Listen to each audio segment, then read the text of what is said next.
चलिए जो क्लास 10 का भारतीय भवन का मैथ है, दो चर वाला रैखिक समीकरण। दो चर वाले देखिएगा, दो चर वाले क्या है, रैखिक समीकरण। प्रश्नावली 2A का क्वेश्चन नंबर मैंने पिछले वीडियो में 1 तक हल कर दिया था। चलिए क्वेश्चन नंबर 2 कहता है निम्नलिखित में सही गलत कथनों को पहचाने। कहता है कि समीकरण 5x - 2y = 7 का एक हल है x = 3 y = 4। इसको हमको चेक करना है ना। चलिए ये आपका दूसरा नंबर सवाल हो गया। चलिए दूसरा का 1 नंबर है ना, कहता है समीकरण 5x - 2y = 7। कहता है x = 3 y = 4। तो चलिए 5 गुना x के मान 3 - 2 गुना y के मान 4 = 7 लिखेंगे। 5 या 15 - 8 = 7। तो इसको हम लिखेंगे 7 = 7। कहें कि 15 में 60 घटेगा कितना होगा 7। तो 7 = 7 हो जाएगा। देखेंगे इसका केवल एक हल है, यह सही है। जो बोल रहा है ना यह सही है, इसका केवल एक हल होगा। चलिए इसका दूसरा नंबर सवाल क्या कहता है, चलिए दूसरा नंबर सवाल के पास चलते हैं। कहता है प्रत्येक समीकरण ax + by + c = 0 dx + ey + f = 0 का एक हल होगा। चलिए इसका दूसरा नंबर सवाल कहता है। चलिए सबसे पहले इसका हम दूसरा नंबर सवाल लिखेंगे हैं। के दूसरा नंबर सवाल कहता है ax + by, चलिए ax + b भाई, क्वेश्चन पेज उलट गया था पंखा से, अच्छा ठीक है, प्लस c बराबर क्या है 0। फिर नीचे वाला कहता है dx + ey + f बराबर क्या है 0 का एक हल होता है, का एक हल होता है। इसको हमको चेक करना है ना। चलिए तो हम शर्त लिखवा दिए थे आपको, लिखे अथवा ना लिखे मेरी गलती नहीं है। चलिए a बराबर आपका सबसे पहले यहाँ लिखेंगे, a बराबर आपका क्या हो जाएगा, a होगा x के गुणांक के, ठीक है ना।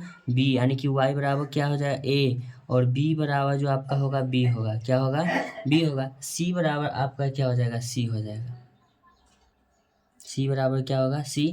देखिएगा d बराबर d, क्या कि x गुणांक में है, ठीक है ना, किसके साथ, d के साथ। तो d बराबर आपका हो जाएगा d, कॉमा e बराबर क्या होगा, y के साथ किसका गुणांक है e होगा। अब e हो गया, अब f है ना, तो आपका जो होगा e f बराबर क्या हो जाएगा f हो जाएगा ना।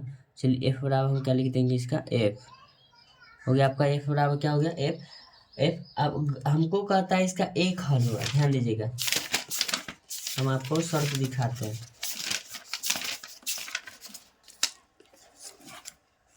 देखिएगा इसका एक हल होने के लिए हमको पास सूत्र में कहता है, इसका एक हल होने के लिए कहता है a/d बराबर नोट आना चाहिए हमको b/e, ठीक है।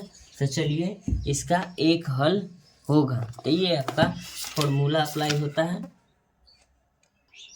चलिए इसका सूत्र होता है a/d बराबर b/e बराबर c/f। क्या होता है a/d, यानी a/d, a के मान आपका a है। चलिए d का जो मान है d है, b का भी मान b है, और c का भी मान c है, e का भी मान e है। तो e का जो मान है e है, e के बराबर। तो अब इसको हम गलत किस रूप में कहेंगे, अब हम आपको बताते हैं ये गलत है। क्यों गलत है, क्योंकि इसमें जो है मान हमको दिया नहीं है। क्या है, इसका जो कोई एग्जैक्ट मान होगा जो निकालने के लिए हमको दिया ही नहीं है, तो हम इसको कैसे मालूम करें। हो सकता है कि a/d बराबर b/e हो जाए, हो सकता है कि b/e बराबर c/f हो जाए। तो इसीलिए इसका कोई अगर मान देगा ना, तब तो हम पता करेंगे कौन किसके बराबर है। चलिए हम आपको एग्जाम्पल के तौर पर हम आपको समझाते हैं। तो एग्जाम्पल के तौर पर हम क्या समझाएंगे आपको, देखिएगा अगर हम कहेंगे कि 2/3 है बराबर 4 क्या है 6, ये दोनों बराबर है कि नहीं। तो आप लोग कहिएगा कि हाँ ये आपका ये बराबर है, ठीक है ना।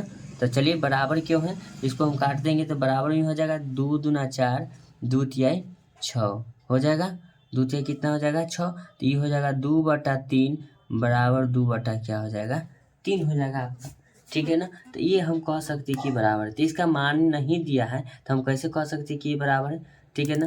तो ऐसा ही वीडियो का कंटेंट पाने के लिए आप मेरे चैनल को लाइक करें, चैनल को सब्सक्राइब करें। Thank you so much.